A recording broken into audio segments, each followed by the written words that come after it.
Welcome to the Terrible Podcast with your hosts from SteelersDepot.com, where you can find all your latest and greatest Steelers news. It's Dave Bryan and Alex Kozora, always lit, talking Steelers. And now, here's Dave and Alex.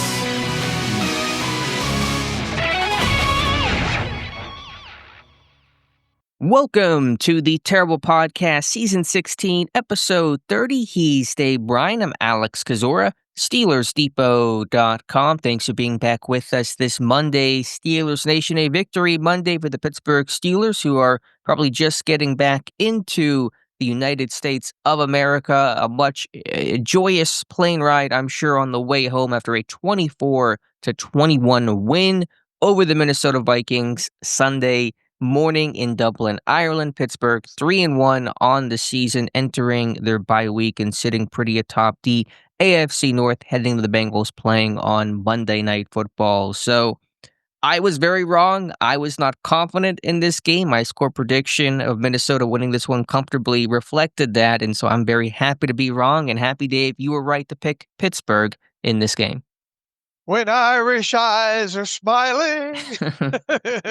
Look, I mean, are we ever really confident in our predictions when it comes to the Steelers and all? You just no matter what, it seems like it comes down to a last possession on one side of the football, and obviously it did this yesterday in Dublin, but it was good to see kind of the overall flow of the game. It got a lot too, got too close for comfort, if you will, late in the game there. But for the most part, it felt like through, 3.5, almost four full quarters that, the Steelers were the better team, especially in situational football and all. And we have a lot to discuss today, but the key fact is this team is 3-1 at this point, and now headed into their bye week. And you mentioned traveling back from Ireland, I guess, today. And where would you like to start? I know we got some of the housekeeping portion of the show that we get to early on Monday morning, sponsored by Touring Plans, right? Yeah, before we do that, I just want to give our 30,000-foot view of this game. It was Pittsburgh's best game of the season. They played a great first 50 minutes of the game. The last 10 minutes was sort of hold on to your butts and hold them off, which Pittsburgh did. Too close for comfort. Mike Tomlin admitted it as much, but even knowing and acknowledging that Pittsburgh played its most complete game of the season on offense, on defense, it was the closest approximation to the style of play Pittsburgh wanted to play entering the season. Good in the trenches, running the ball, staying on schedule, Aaron Rodgers not having to do too much, the defense making splash, creating takeaways, winning on possession downs, all the things that have been issues those first three games. Felt like Pittsburgh made some real tangible progress for the first time in this game, of the season, I should say, in this game against Minnesota.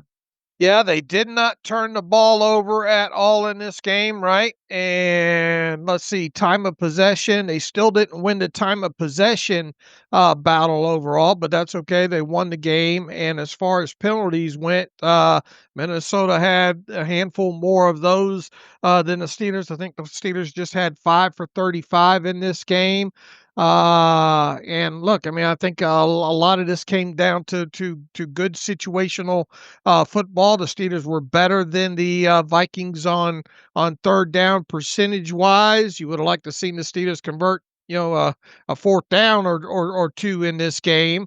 That would have made it a lot easier there. But able to run the football. Aaron Rodgers, as you stated, more of a point guard in this one once again. And it's quite interesting through 4 games where he sits as far as time to throw and intended air yards and completed air yards. We'll get on into that a little bit. And I imagine you've got some tasty things to chew on late in the show when it comes to the stats of the weird.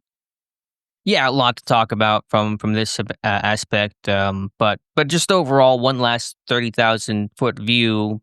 I know this game meant so much to the Rooney family for the first regular season game in Ireland, all the work and preparation, all the pestering of Roger Goodell that Art Rooney and the Rooney family put on to make sure that Pittsburgh could represent the NFL in the first ever Ireland regular season game. I know they played that preseason game in '97. So to get this win, to not have a long, dreadful plane ride home, to not have to sit in a loss for your bye week, this was a big win on a lot of levels, Dave. There would have been a lot to wallow in, for sure, especially with the bye week coming up.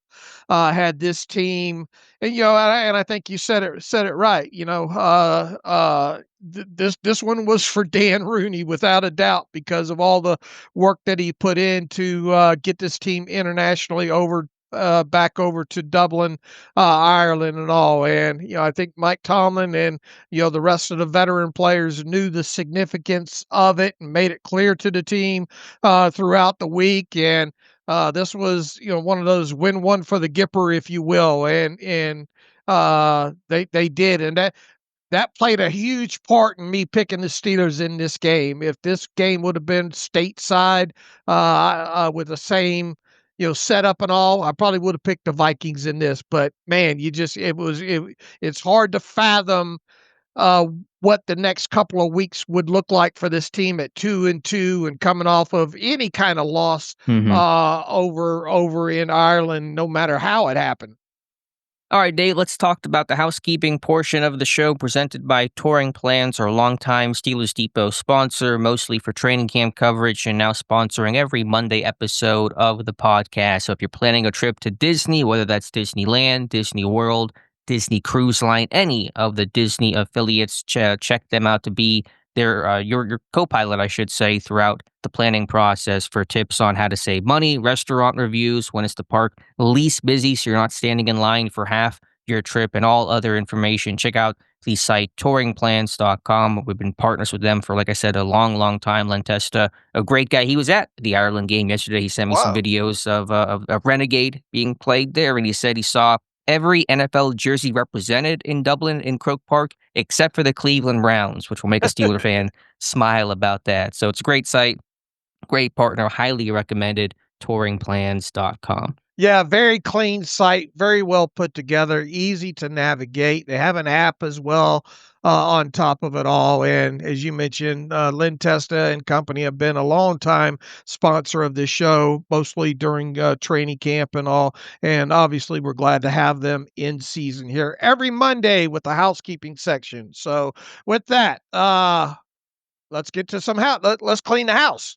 There's a lot of housekeeping here, Dave. From a roster move standpoint, running back Trey Sermon was elevated from the practice squad to the active and active roster for the second straight week. I don't believe he played a single offensive snap, but he did handle some kick return duties, which he did last week. From a health standpoint, a couple players not suiting up in this game due to injury. Of course, Alex Highsmith ruled out. He did not make the trip to Dublin. Joey Porter Jr. did not go. And running back Jaylen Warren, who popped up Thursday with a knee injury, limited throughout the week, thought he was going to go. That was the reporting. He looked okay in warmups per reporters, but he was inactive. And so Kenneth Gainwell got his first Steelers start, but the bye week will allow these guys to get healthy. From an in-game perspective, Pittsburgh was taking on water at cornerback. Darius Slay missing time. Brandon Echols cramping up. Jalen Ramsey may be the most serious injury of them all with a hamstring injury. He tried to play through. Maybe not the best idea, but trying to gut out what he could in a win. He did not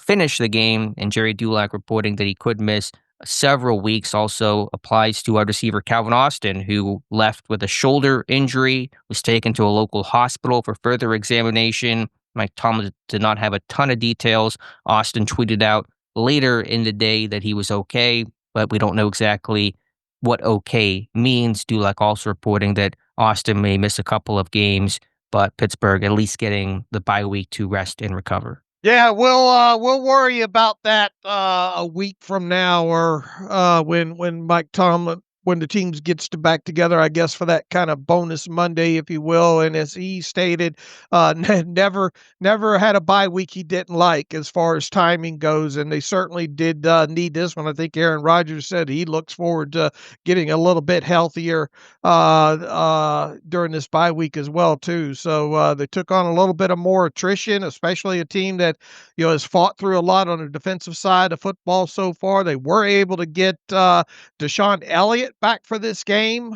for the knee injury, so that was key. A little bit surprised about Jaylen Warren being scratched there ahead of time. I kind of reading the tea leaves thought that he would have went in this one, and my consternation in picking the inactives as I do every Saturday was who was going to be that fifth inactive, because it certainly sounded like Mike Tomlin had every intention of dressing Caleb Johnson again, and we already knew that Trey Sermon had been elevated, and also I had picked Scotty Miller as the odd man out, if you will, within that, because I thought they would dress the four running backs once again. And, I kind of had a feeling that Deshaun Elliott would be back for this one. And I had a good feeling, or obviously knew that Highsmith was not going to play, had a good feeling that Joey Porter would sit this one out as well, too. And Asezi Otomewo was an easy scratch, especially with Derek Harmon back. And then Andres Pete, both Pete and Otomewo have yet to dress for a game. So once it came to light 90 minutes ahead of kickoff that Jaylen Warren was scratched due to the knee issue, what was your thoughts? That Pittsburgh would have a tough time running the football, and I was happy to be proven wrong about that, with Gainwell having his best game of not just his brief Steelers tenure, but his entire NFL career. I thought the same thing. I thought, oh crap, this because I think I even ended the show the other day on Friday saying, "Hi diddle diddle, send Warren up the middle," and that was no longer going to be part of the game plan there. But look, you gotta, as Hines Ward said one time, you got to take your hat off and hand it to Kenneth Gainwell here, because I thought he played really, really well. Ran the football 19 times for 99 yards and 2 touchdowns. He had 6 receptions on 6 targets for another 35 yards. That's easy math there, and tells you 134 total yards from Kenneth Gainwell. And this was a team that had 313 total net yards on for the game there. And we had talked in the first 3 games, especially I think after the first 2, that boy, all these Kenneth Gainwell touches don't seem to be going all that swell. So he certainly shifted and shown that in a pinch he can be a guy that the offense runs through. Now, I don't know how many games you want to make a habit out of doing that, but look, the blocking was better up front overall, especially in the running game here. We saw Spencer Anderson play a lot of snaps in this game as an extra offensive lineman, tight end, if you will. And I even went back and calculated this morning, Alex, and I excluded the kneel down that Spencer Anderson was in on. 14 carries on the ground with Spencer Anderson on the field for 74 yards, I believe was the tally on that. So we saw a lot of Darnell Washington in this game. He easily outsnapped the rest of the tight ends in this game, and was obviously on the field a ton along with Spencer Anderson there. And that certainly paid dividends for this team in the running game. And they might have unlocked a little bit of a I don't want to say secret, but one of the key kind of strong boxes, if you will, when it comes. And we've been calling for Washington to be be on the field more in run situations. And the fact that they put Spencer Anderson out there as well too, for the amount of snaps that he played, showed that this team was ready to go out there and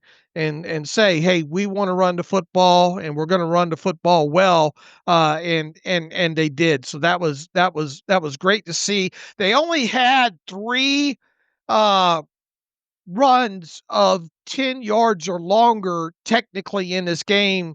Now, they had a couple other that were aided by penalties at the end of the play there, but 3 runs of 10 yards or longer, and one of those was the Aaron Rodgers scramble that he fumbled, that the ball hopped right up into the hands of Broderick Jones there, and fortunately, he was right place at the right time there. So, still, their longest run of the game was 15 yards overall. Still, I believe no explosive runs of 20 yards or longer on the season, but they just did a much better job of possessing the football, if you will, staying ahead of the chains. Really is the key aspect to what the running game was able to provide. And there was enough there that leads you to believe, okay, can they build off of that now? Because once again, longest run 15 yards, only 2 technical runs of 10 yards or longer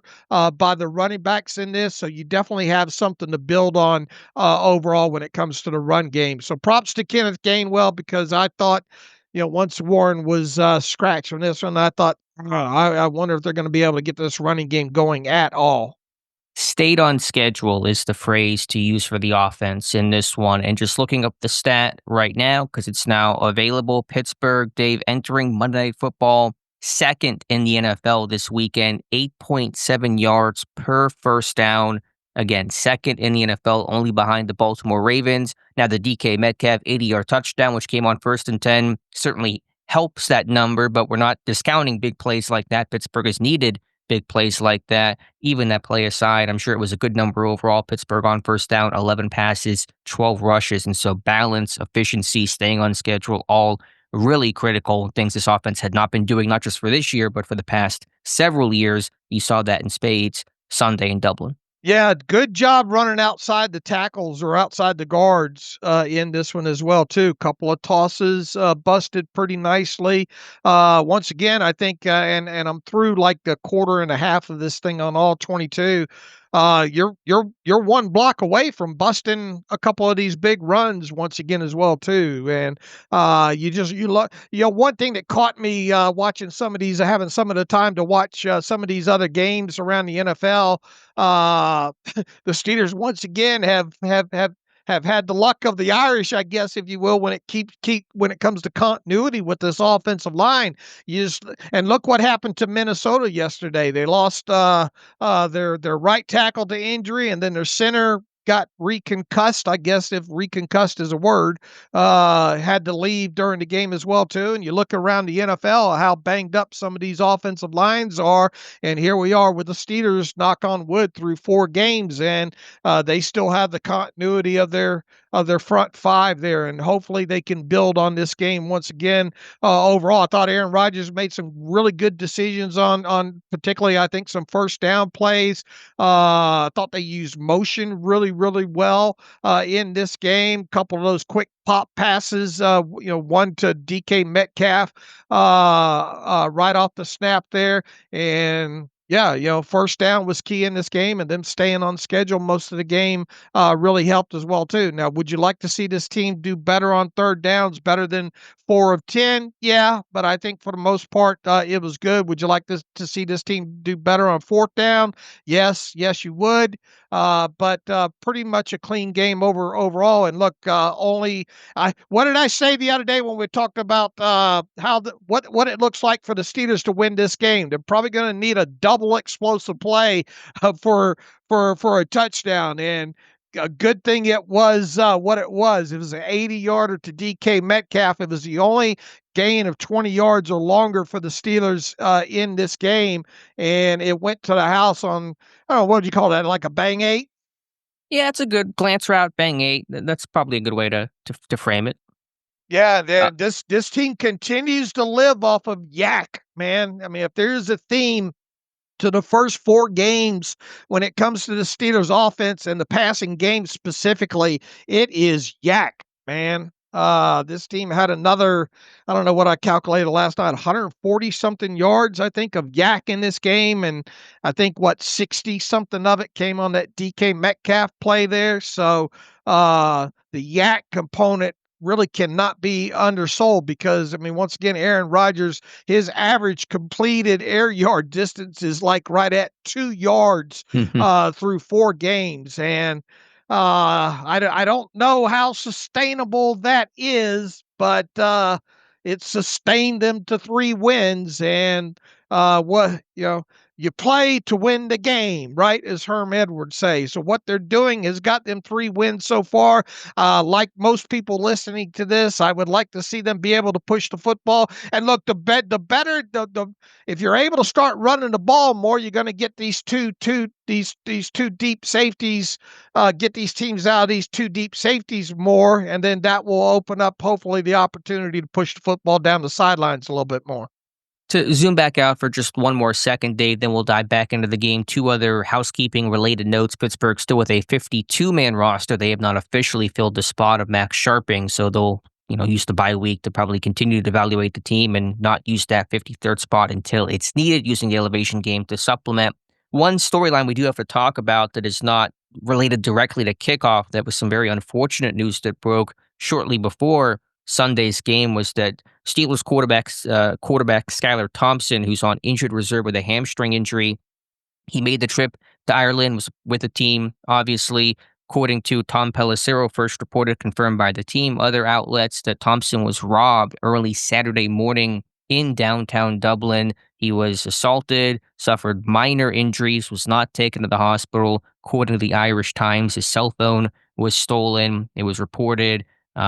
He seems to be okay overall, but obviously a very scary incident there. The team releasing just kind of a boilerplate statement saying they're aware of the situation. They're working with the NFL and security to gather more details. The NFLPA with a similar statement offering support for Skylar Thompson. So we don't know a ton of the details. This happened apparently around 2:30 a.m. local time on Dame Street, which is in, to my understanding, downtown Dublin, about 35 minutes away from where Pittsburgh was staying. The team had the luxury to go out and explore a little bit that night. And then on Saturday night, the day after the incident, the team was not allowed to travel or go outside. They had to shut it down, according to the Post-Gazette. So glad Thompson is okay overall, but a very scary moment for him. Yeah, really had to double check from Tom Pelissero a couple times to make sure that was a verified tweet and all like that, because what a weird update to get pregame like that. So, thankfully he wasn't seriously hurt, and if all he lost was a cell phone, well, okay. So I'm sure we'll learn more about that potentially after the bye week here.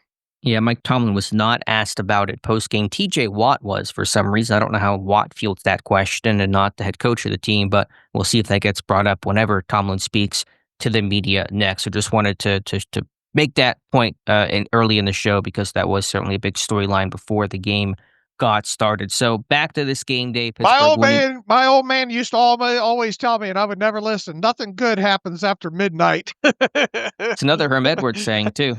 Used a lot here today. And I didn't listen to him, and I found out the hard way. Yeah, but glad Thompson is okay, physically overall. That's the main thing there.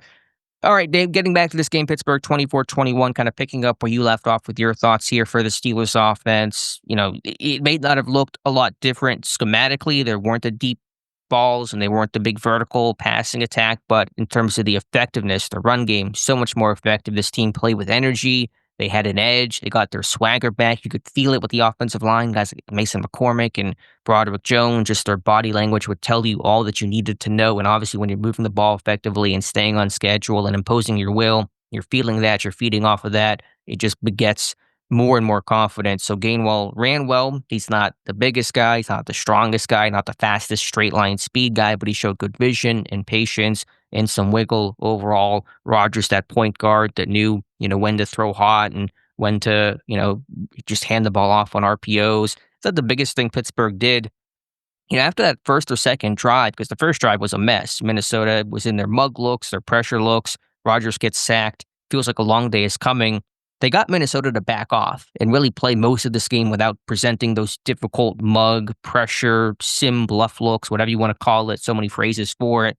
that they're known for. And obviously Pittsburgh staying on schedule, a healthy run game is really important to that, staying out of third and forever. That is a key reason why, but no matter how you slice it, I think the real big X factor this was getting Minnesota to not play to its personality and have to play kind of more quote unquote conventional, just sit back, 4-man front defense. And that really took some of the heat off of Pittsburgh. Yeah, Rodgers, what were you thinking on that first sack of the game? Here we go. It's going to be a long day. I think we exactly said that in our chat. Yeah, they had blown the protection right, and Rodgers looked upset about it, and you thought, oh Lord, we're going to get into conversations about travel and all like that. But they rebounded from that. I thought Aaron handled the blitz very well.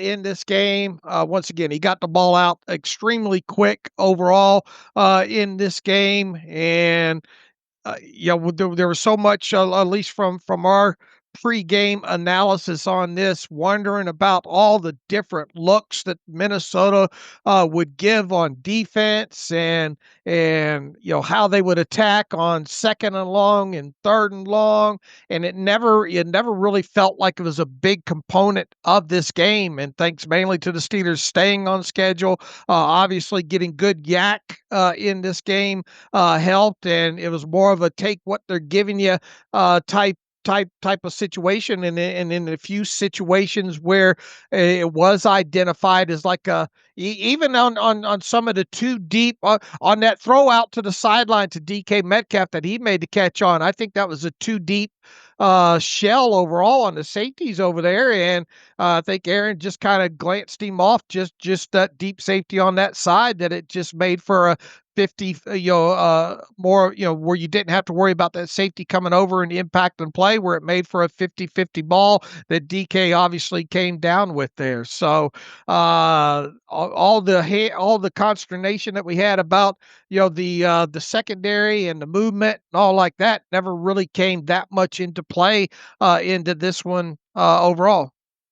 Which is huge for Minnesota to not be able to do that, and watch them against Cincinnati. They did that the entire game. They played with the lead. They played ahead. They put the pressure on. The Bengals couldn't run the football, and Pittsburgh was able to avoid all of those pitfalls and trappings that most teams succumb to when they're facing Brian Flores and the Minnesota Vikings. So that was huge, getting your playmakers the football. DK Metcalf, what a breakout game for him. 126 yards, had 122 in the first half. He had more receiving yards in the first half than any Steelers player had all of last season. Finishes 5 receptions on 5 targets, 126 yards, and that 80-yard touchdown. And man, Dave, you get this guy in open grass. He hits that second gear, and he's just a different dude out there in space. Yeah, the run after that catch ability with him, and is really, really good, and that's something we haven't seen a lot of out of this offense, with these quick slants and the ball out quick to these guys, and we've seen that quite a bit through the first 4 games, and he definitely proved that you get the ball in his hands and let him run out in space, he could do it. Nice block by Calvin Austin down the field on that, and helped. If you look at the all-22, Christian Kuntz is waving down at that end of the field, almost like a third base coach with the windmill, waving DK on into the end zone down in there. But and look, you never know what happens if you get tackled there short of the goal line. We've got another play we'll talk about later on when we get to the defensive side of football. So it's important, if you break one like that you get it into the end zone. It goes without saying, that was a huge play. I mean, one play, right? 80-yard drive, touchdown. That will impact your time of possession in a very positive way. That way. So that was good to see. Yeah, and I think I hadn't seen the L22 clip. Metcalf said that also Austin on the route was able to run off sort of the safety the too. Deep safety on that side over there as well too, because Austin takes him with him more to the middle of the field, and by the time DK's on the hoof there, that safety's pretty much out of the play altogether there. So yeah, it was more than just Austin blocking downfield. The safety on that side was tailing him, worried about him going to the middle of the field. And then Austin makes the block that you pointed out, the final one on Metellus that put Metcalf in the end zone. So those are the hidden plays, the selfless acts, the RBIs. Arthur Smith talks about it, that help spring those big plays downfield and turn even a 70-yard gain into an 80-yard touchdown. That can be the difference. And so Austin, unfortunate with the injury, we'll see his status going forward, if he's going to be available for week 6 and beyond. But those are the hidden moments that really create those big plays. It takes a team effort. Rarely are these plays made in a vacuum. And Austin, an example of that there. But Metcalf, yeah, I mean, that guy, just an open grass. You felt that in training camp. That was the thing I felt during the summer. It was not necessarily the downfield ability or even just his frame alone, although it's obvious enough just looking at him. He's built, literally the meme phrase of built different. But whenever he's able to accelerate in open field and runs by you, you feel it, and you felt it on that play. Absolutely. He had a contested jump ball earlier in the game. Wasn't involved much in the second half. Just took one short conversion on a smoke route from Aaron Rodgers. But overall, this was a big game for DK Metcalf, and hopefully more of that on the way. Also, Pittsburgh moving him around. The broadcast did a great job showing play in the slot, more aligned in more roles and hats and spots than just the backside X receiver. So Pittsburgh making sure that teams couldn't pinpoint and expect to know exactly where Metcalf would align. That also helped him get free. Yeah, per Next Gen stats this morning, DK Metcalf ran 11 of his 20 routes, which is 55% from the slot, where he caught 2 of 2 targets for 94 yards and a touchdown. Metcalf's route rate from the slot is the highest in his career, nearly 19 percentage points higher than his previous career high of week 5, 2019. On the day, Metcalf obviously recorded 5 receptions for 126 yards and a touchdown, with 98 yards coming after the catch, the most of his career. So that may be something else that the Steelers have unlocked now, in addition to getting Washington and Spencer Anderson on the field, is they're utilizing DK Metcalf in the slot, and that's something else on tape as they come out of the bye now that teams will have to account for. For the season, Metcalf's ADOT, his average depth of target, is still only 6.4, which is about half his career average, but his yards after catch per reception this year is 12.6, which is about triple his career average. And so it's been catching short or running long, but working all the same. And so, yeah, big-time contributions there. More offensive thoughts, Dave, for the tight ends. Pretty quiet overall. Jonnu Smith did play despite a hip injury. 2 catches, 6 yards. Pat Freiermuth, no receptions. One of the few games in his career in which he's been healthy, and it's not been not hauled in a reception, was not even targeted in this game. Darnell Washington making his first receptions of the season, at least not two-point conversion related. So getting Big Darnell, who played a lot of snaps in this game, as you pointed out, more involved in the run and pass game. Yeah, and boy, over there on the left side on one of those, that's a big dude to have to tackle, and I think that one went for 8 of the 20 yards that he had in the game. So, yeah, he was rewarded for some of the dirty work there with 3 targets, caught all 3, and 20 yards and a long of 8 there. So, and you mentioned the snap. I hadn't really digested the snap count. 48 snaps for Darnell Washington of the 53, 91% compared to Pat Freiermuth, only 15 snaps, 28%, and Jonnu Smith, 13 snaps, 25%. So this was the Darnell Washington game. Yeah, and Connor Hayward even outsnapped Freiermuth and Jonnu Smith. Now, obviously, I think there was a kneel down that plays into that somewhere, maybe 1 or 2 of those, but yeah, you didn't have to rely you rely on Pat Freiermuth or Jonnu Smith a lot overall in this game. So those guys ought to be rested up through the bye week and all. But yeah, 48 snaps for Darnell, and once again, how many did Spencer 19 have?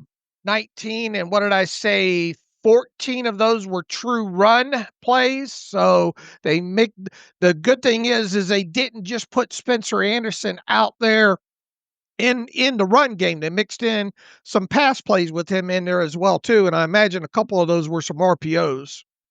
Yeah, this probably counts the kneel down. Was he out there for 1 or 2 No, kneel downs? I excluded the last kneel down. No, I'm saying in the 19 overall snaps. Yeah, 19, yeah. So maybe maybe 2 or 3 passes with Anderson Right. on the field. We'll check our charting whenever we get it from our Tom Mead. So that is one reason why Fryermuth and Smith's snap counts were down, because you played a sixth offensive lineman in that second tight end, tackle eligible role there. But clearly the intent was for Washington to be the guy in this game. And as you said, it's a team-wide thing. It's not solely because of Washington, far from it, but it's no coincidence your best running game of the season came when your best blocking tight end played 91% of the time. Right, and something we called for through the first 3 games, has got to get him out there more, especially in 12 or 13 personnel packages, and they did that.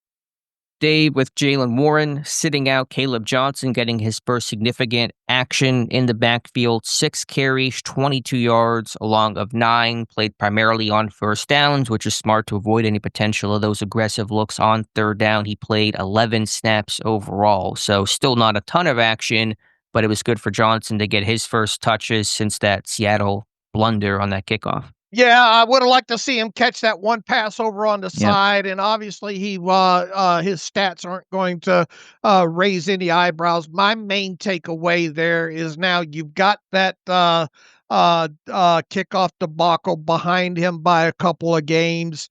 Now he obviously didn't see any playing time in the game against New England, and now you were able to at least get him back in the flow of getting some offensive work overall there. So I think Mike Tomlin overall managed him well.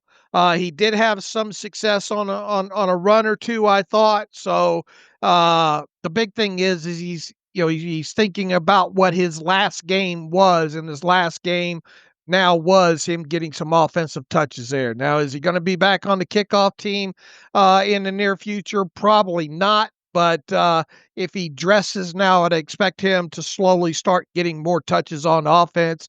And I think that's the key takeaway there is his last game. He had some sort of production and is not really thought of in a negative way. Just building a little bit of trust, brick by brick, what that role will be, assuming Warren comes back for week 6, and with Gainwell proving he could be a capable runner in this game, it still might be a very small, if any, for Johnson in week 6 and in these next couple of games. But there was something, the most positive things of Johnson's career to date can be said about this Minnesota game, and you'll take that heading into the bye. Absolutely. For the offensive line, need to dig into the all-22, but a good collective showing up front, especially as run blockers, McCormick, Broderick Jones, Fautanu, just the group working together, a little more gap schemes, it felt like in this game. The Gainwell second touchdown, a power run with McCormick and Washington pulling. And so just kind of some big boy bully football that Pittsburgh's talked about for quite some time, and really felt that in this game. Yeah, that's something else we talked about. Hey, mix in a little bit more gap stuff and get these guards on the pull. And so Sayamalo, I think, pulled once or twice in this game. I thought pound for pound, Mason McCormick, this might have been, look, it wasn't anything earth-shattering overall, but I thought he had some good push on a lot of these runs, even if it might have been away from the play side and all like that. So this may have been Mason McCormick's best game at in the NFL so far. If not, it was probably one of his best from maybe a run blocking standpoint overall there. And I thought outside of those the early sack given up there early in the game, I thought overall pass protection was okay in this game, but just collectively as a unit, there was a lot more of seeing these guys pushing that Minnesota front off the ball a little bit and opening up some holes in this game as well. I thought Spencer Anderson, for the snaps that he played, especially in the run blocking department, provided some extra juice. And we talked about Darnell and what he was able to do in this.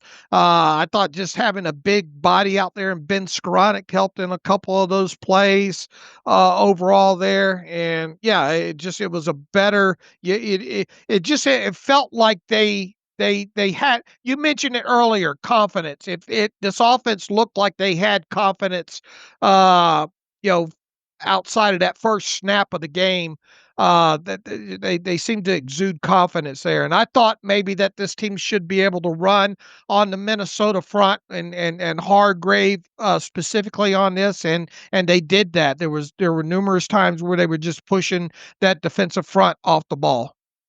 Yeah, exactly right, Dave. And Skoranek had a game similar to week number 1. Didn't have the touchdown, came close. Rodgers missed him by a little bit, but an asset as a blocker, doing the dirty work, pulling across. I mean, on a couple plays, I mean, he was really getting after it as a run blocker. He flopped. It was maybe appropriate for playing in overseas, the soccer flop there to draw a 15-yard penalty. So he's a guy that mixes it up, does the dirty work, and you need your hand in the pile contributions from your backup receivers who are not going to be really involved in the pass game, but doing other things to increase their value. Had a special teams tackle, so just a very Ben Skoranek type game. Yeah, absolutely. Does the dirty work. And boy, that guy on special teams is something, isn't he? hmm He's got to be one of the top gunners in the NFL, I would think. He's up there for sure. And what was the? I don't know if you can suss it out. These numbers can be a little hard to find for the team, but the Steelers' run success rate in this game, I think it was around. I saw one tweet around 80% in this game for Kenneth Gainwell at the very least. Let me see if I can pull that up real quick here. Oh, for game, I don't know if I Well, have it. or really for the team, any sort of run success number, because Gainwell came into the game with about a 43% run success rate on the season. Now he's sitting at 63%. So, I mean, it has to be a really high number for that overall seasonal number to jump up 20 points. Looks like 62%. Okay, does that exclude kneel downs and all that kind of stuff? I don't know if it does or not. Success rate, percent of plays with positive EPA, first down percentage. So it's off of EPA, first down percentage. Okay. I don't know if they excluded that or not. I would like to hope that they would exclude those, but I don't know for sure. Well, even at its quote unquote worst, 62% is a fantastic success rate. I think anything in the high 50s is kind of what you're shooting for, and to be in the low 60s is awesome. Uh-huh. Any other thoughts here offensively, Dave? I mean, in terms of the negative, I mean, there isn't a whole lot. I mean, not possessing the ball a ton in this one, still getting out snaps, still losing the time of possession battle. I know the 80-yard touchdown to Metcalf will certainly skew that to an extent.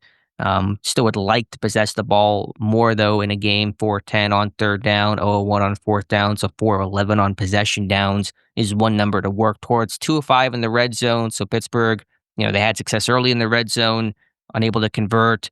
There was the 4th and goal run from the 4. I don't mind going for it there. I certainly mind, even though you were running the ball well, just kind of a traditional run on 4th and goal from the 4. Yeah, let's talk about while we're talking about offense here, those fourth down decisions there. And I went to look at the Ben Baldwin fourth down bot, but it wasn't in there on the 4th and 3 decision there. If you kick the field goal there, you at least go up and force Minnesota to score 2 touchdowns, right? Right, it's 24-14. There was, let me get the scene set here. 4 something 4:14, minutes. yeah, left in the game. 4th and goal. It was the 3, felt like the 3.5, but either way, 4 yards needed. Tomlin initially was going to kick it, right? And I think Minnesota called timeout. The offense was definitely angry for the thought of Right. kicking it. They wanted to go for it. I think Tomlin maybe might have been influenced by that. They go for it, and they do a run left side to Gainwell, and he gets tackled at the 1. Now look, there's two ways to look at it. Obviously, if you don't get it in that situation and you don't turn, it's not a return or anything like that. You leave them deep in their own field, and I would guess that win probability and look, I'm pro analytics. Give me all that I can get my hand. I guess what I'm getting at here is I'm just trying to think if that was the right decision there. Would you rather be up? Would you rather be up, you know, two touchdown drives at that point in the game, or is it because there's 4 something minutes left in the game that really a touchdown versus a field goal really lowers the significance of it? It's one thing if it's 4th and 1 or something, but it was like a long 4th and 3 situation. So I'm still trying to work through some of the probabilities and all if they might have been better just kicking the field goal in that situation. I said in real time to kick it. I understand it still keeps it a 2-possession game and a touchdown makes it 3-possession and the game is effectively over in that moment. But I can certainly see the reason for going for it. I'm sure all the analytics, even though I haven't looked at them, would suggest go for it. But then the play call itself to just run the ball. Again, I get Pittsburgh has had a lot of success in this game running the football, and so it was maybe a smarter decision to do it this game than it would have been any other game this season. But with Rodgers effectively working, and I'd rather have him have the ball in that moment than a traditional run. All right, so really more the hand wringing should be about the play call and not the decision. Yes. Okay. That's about where I'm at as well too, but I did find myself wondering, I would have lived in my fears once again and kicked a field goal probably.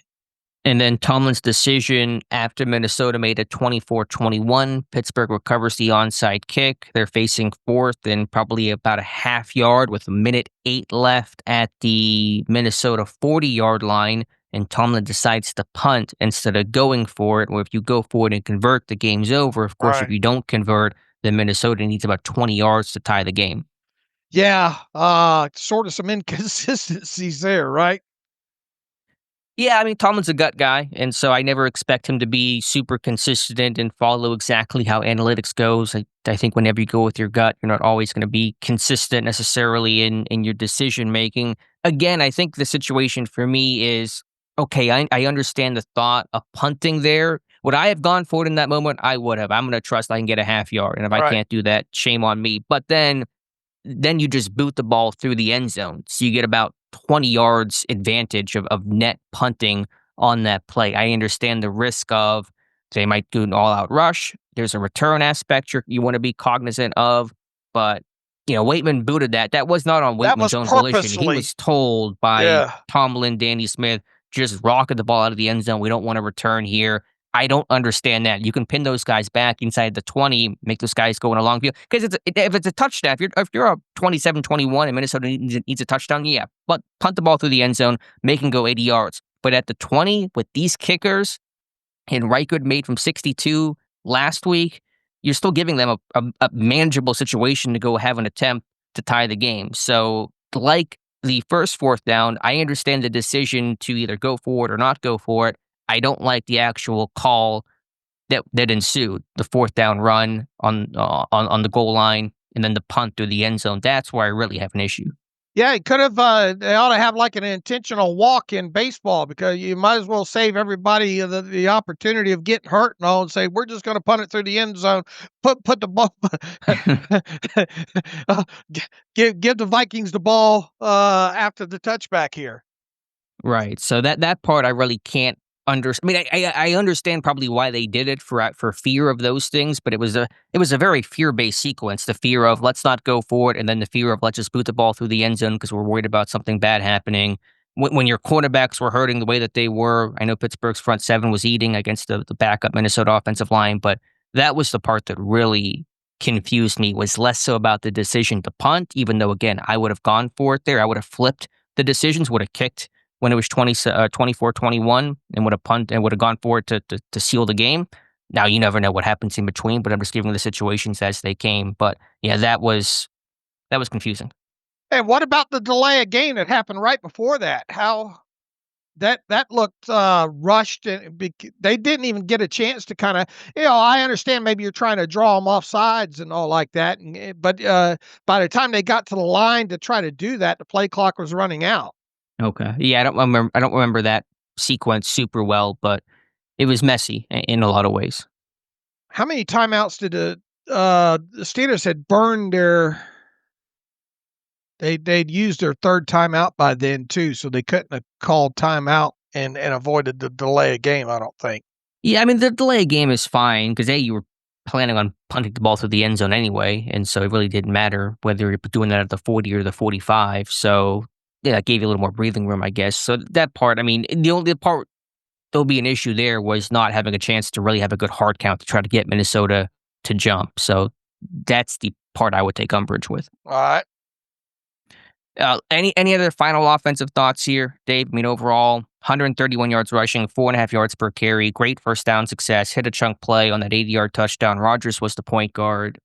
Overall, a ton to like. Yeah, I just would like to see them. What were they in the red zone? 2 of 5 in the red zone there. Obviously, we'd like to see that a little better, especially late in the game where they could have put that one away there. Goal to go, they were 2 of 3 in the game. Only ran 53 plays in this game, but a much better, healthier 5.9 yards per game in this one. And I guess the overarching thing is just hoping at some point we'll be able to see them start pushing the football down the field a little bit more in the passing game. Right. I know coverage can dictate that, but at least Pittsburgh's still finding big plays in other forms. Just good strain, good effort. Even the play that you mentioned, Broderick Jones recovering that crazy fumble that Rodgers had. That doesn't happen if Jones isn't running downfield to support. And so, yes, it's luck, but it's also you create your own luck by being around the ball and in position to make that kind of play. So I thought Jones had a good game. Got to watch all 22, but I thought he played well in pass pro and as a run blocker. Rodgers effective. Overall, I guess the question is, if Calvin Austin misses time, which is the initial reporting, who steps up to replace him? Because your backup receivers, those not named Metcalf and Austin, have a combined 2 receptions this season. Ben Skoranek with a touchdown to open the season, and Roman Wilson a garbage time 7-yard catch. And so, can you get production from, even though knowing your tight ends are super involved and Metcalf's going to get his targets, who's going to step up there? Skoranek, Wilson, Miller, somebody else? That's a question. I think it's just going to have to be a bullpen by committee. They're not going to go out there, at least at this far away from the trade deadline, I don't think, and go out and make a deal for anybody. I don't think anybody's going to be willing to deal them anything at this point just yet. So I think it ends up if Austin, what you probably do is you probably elevate somebody from the practice squad, assuming Austin doesn't have to go on IR, and then Austin obviously becomes an inactive player, and that wide receiver maybe helps you out a little bit on special teams to kind of ease some of the, maybe some. I don't want to take Ben Skoranek off special teams, and it's not like Scotty Miller plays on special teams, so maybe other than just having an extra body there, maybe you bring up somebody from the practice squad, but I have a feeling that it's going to be more down distance situation when it comes to Skoranek and Roman Wilson and Scotty Miller. Especially when you're running probably a lot of heavy 2 and 3 tight end personnel groupings. Sure, but that is no small loss to lose Austin. He's made some critical plays and big time moments for this team. His speed is real. His ability to clear out deep coverage, and on the Metcalf touchdown, talked about how Austin's speed ran off the safety. And so there is speed at receiver behind him. He's not the only fast guy. Pittsburgh has a fast receiver room, Miller, Roman Wilson, but who can make those plays in clutch moments, because Metcalf's going to see even more attention after a game like this. Isaiah Hodgins on the practice squad, a big guy with an NFL resume. We'll see if he gets the call up for week 6. I would imagine we'll see at least another wide receiver added to the practice squad at some point here if he's down. Yeah, would you even have to call somebody up with how little you use these receivers and all the tight ends that you use? I'm not even sure if you would have to make an elevation there. You could, obviously, but how much of that is that guy even going to get involved at this point? Yeah, especially if you're going to use a lot of 2 and 3 tight end personnel groupings. But they have dressed 5 wide receivers every game so far, right? True. Just one NFL news, not Steelers related, but sort of related. The Browns are trading for Texans offensive tackle Cam Robinson. So he was, I think, a good acquisition, a good money acquisition. I think he was for Houston this offseason. So the Browns are hurting at offensive tackle. They lost Dawan Jones. Jack Conklin's always beat up. So the Browns trying to find some reinforcements, and that'll be before the the Browns play week 5, but whenever the Steelers play next, it'll be against the Browns. Right. In Acrisure, so they'll see probably Cam Robinson in that. Yep. All right, Dave, flipping over to the defense in this one, just a really good showing. Another takeaway and splashy performance. 6 sacks of Carson Wentz, 2 takeaways. The front 7 eating against those backup Vikings offensive linemen. too close for comfort, some issues at the end. Obviously, the 81-yard completion to Jordan Addison was notable, but overall, the run defense tightened up. The trenches were good. I think the theme for this game, Dave, is some rightfully criticized young guys stepping up and having the best games of the season and maybe of their careers in Keanu Benton and Payton Wilson. It was really good to see those two guys have big days. Yeah, I thought against the run specifically, guys like Wilson and Queen really showed their worth of coming downhill, getting off blocks better, knifing through on several situations and get ball carriers down on the ground there. I think between the two, they missed one tackle each in this game, but against the run, I thought the Steelers were a lot stouter overall in that front. Payton Wilson really rebounded. It was just a good game for him. It was the best game I think this season collectively that Wilson and Queen have played specifically against the run. So that aspect of it never felt like the Vikings really had any continuity going on the ground game overall. And look, you had that was it a pass or was it a run? What was the forced fumble on the sideline over there? Was that a run or was that a pass? I'm trying to roll back through my mind. Give me some context. I'm running on limited sleep. The one that Mason was out of bounds on. Oh, yeah, on the Ramsey return that was called back. I think that was a pass, but it's escaping me at the moment. All right. Well, regardless, they were getting out in the screen game pretty good overall, and they were getting these guys down on the ground. So I thought a good game overall for Queen and Wilson. And while we're at it, let's just go ahead and throw out there Wilson hawking down Jordan Addison on that blown coverage. And it might feel not that big of a deal, being as how the Vikings ended up scoring anyway on that drive, but it ended up eating up more clock because of it. Just a high effort play by Payton Wilson to chase down Addison, because nobody would have said a damn word if he hadn't caught him within that. So that is a high effort play by Payton Wilson. It reminded me of that game. I think it was against Georgia Tech when Wilson was at NC State, hawking down that player as well too on a big play there. So props to him on that, because it left you some blades of grass to defend, and they ended up having to convert on fourth down on that drive too, right? Yeah. I mean, that was almost a touchdown saving tackle, but even though it ultimately was not, Minnesota scored.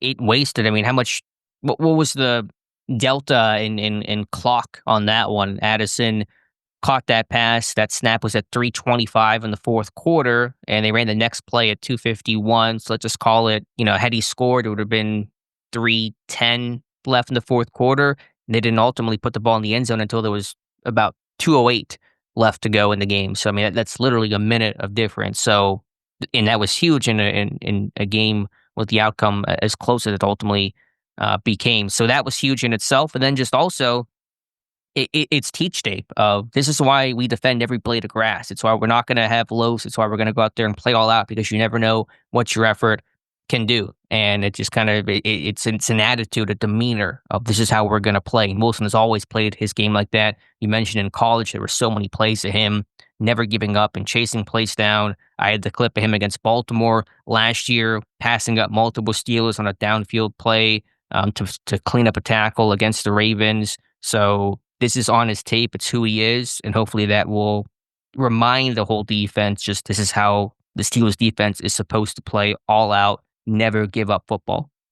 According to Next Gen Stats, Payton Wilson reached a top speed of 22.48 miles per hour on his chase down tackle of Jordan Addison, who was 20.07 miles per hour on that play. The fastest speed by a linebacker in the Next Gen Stats era since 2016.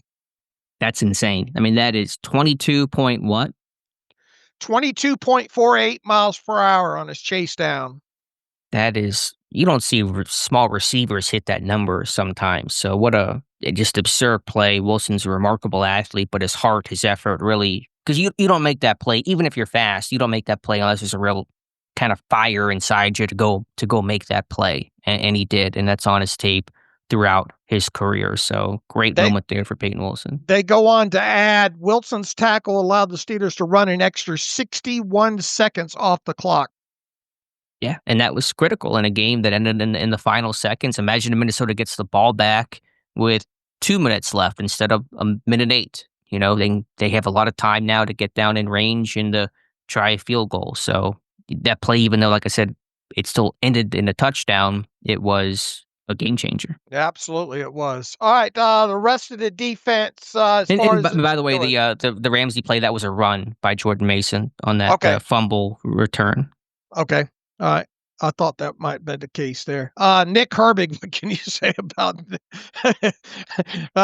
Nick Herbig, folks? I don't know what more you want us to say to add the superlatives to his play there. He seems like he's getting better against the run game by game as well too, and we all know what he can do as far as a pass rusher goes. And man, the burst that guy has after he wins on the edge is just, quite incredible. And I think his pass rush win rate, at least going into last night, was top 3 in the NFL for week 4 there.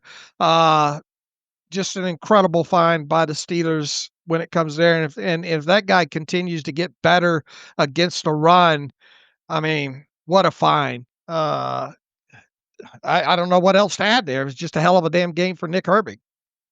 I think about Dick Vitale. He talks about the PTPs, the primetime players. This is a primetime player, Nick Herbig. Diaper dandy, baby. I mean, he just comes up large in these moments. He's a splash guy. He's consistently impacting the game. I think his run defense is not elite, but it's better than people will give him credit for. And I think it is getting better. But how about, what was it last week? The Badger sandwich. This was a Badger BLT of sorts. You had Watt, Herbig, and Benton. Watt with a sack and a pick. Herbig, 1.5 sacks. Benton, 1.5 sacks. I don't know who's the bacon, the lettuce, and tomato in this thing, but these Badgers were just running wild. And on Herbig, he was not doing that against the backup lineman. He was going against Christian Darrisaw, one of the best left tackles in the NFL, and he was cooking them. So, I mean, Herbig beat Will Campbell late last week. He beat Darrisaw in this game. He is beating high pedigree guys. Yeah, glad to have been wrong about him. I don't know how many more times we're going to say that over the life of Nick Herbig's NFL career, but that guy, he can play outside linebacker without a doubt, and really was impactful in this game. And every time he gets after the quarterback as well too, he's ball hunting as well. So it's only a matter. He's going to have a couple of strip sacks at some point. More going forward here. And Herbig had the would-be sack on the intentional grounding that really cemented the win because it was getting dicey up to that point. So that's not a sack. I think Matthew Marksey made the comment it should be a sack in those moments. If you force the intentional grounding, the defender should get credit for the sack. But that's the biggest play that'll get totally lost in the box score. Good point. And that was like a stunt inside. He dipped inside and got a field and took down Wentz. And Carson Wentz, that's got to be a painful flight back. Well, I guess they're going to London, so they're not flying all the way back to the States. But he was hurting in this game, Dave. I mean, his ribs were, I'm sure, sore today. 14 quarterback hits for the Steelers defense, 6 sacks, 10 tackles for a loss. Wentz got the crap kicked out of him. Kudos to him. He's a tough guy. He stood in it. But, I mean, they were teeing off on Carson Wentz. Yeah, one time he hit his hand on Cameron Hayward coming through and was really massaging that right wrist pretty good. And later on in the game, kind of grabbing at his ribs a little bit there. Felt like he was a little bit uncomfortable there and took a couple of big shots in this game and could have very easily been sacked a couple more times in this game. Right, including the intentional grounding that is, for all intents and purposes, a sack that ended up being a 15-yard loss of downs, and kind of ended the game right there. So Pittsburgh's front, the run defense, excellent. Jordan Mason, the Vikings lead runner, a talented player, 16 carries, 57 yards, long of 9, 3.6 yards per carry. Longest run allowed was Wentz, 11. That was that scramble where Pittsburgh lost contained. Some things to still clean up there. So run defense good. You won on possession downs. That was the big issue, big bugaboo. Third down defense. Minnesota 4 of 14 on third down, 2 of 3 on fourth down. So 6 of 17 on possession downs. You got takeaways, you're splashy, you're winning the turnover margin. Pittsburgh's always good in that category. They're +7 on the season. That's second in the NFL, only behind Jacksonville at +9. Those are the reasons why you're 3-1. Yeah, and look, we've been hard on Keanu Benton through the first 3 games. He without a doubt, there's no argue about it, played his best game of the season. Of his career, probably. Yeah, really was a strong game for him overall there. And Derek Harmon, even though he's probably going to get his first NFL fine come this Saturday, got his paw up there and impacted that one throw that I think it was Deshaun Elliott had of the interception, impacted the flight of the football there. So I thought another pretty decent showing by Derek Harmon in his second NFL game. And as we talked about coming out of his first one, he should only get better. And I think he played once again 35 total defensive snaps in this game. So after the bye week, we should start seeing that snap count start to go up for him in this one. So I think as a whole, the defensive front looked a lot better, best they've looked this season for the Steelers. They looked how they should be. And yes, the Vikings game circumstance and injuries play a factor, but you're supposed to dominate in those moments, in those situations, and Pittsburgh did. And Dave, the Steelers front, its ability to impact the pass game without always getting pressure might be the best in the NFL. Cam Hayward's tipped a million passes this year already. 2 resulted in interceptions. Herbig against Seattle, Eccles against the Patriots, Harmon now getting in on the fun.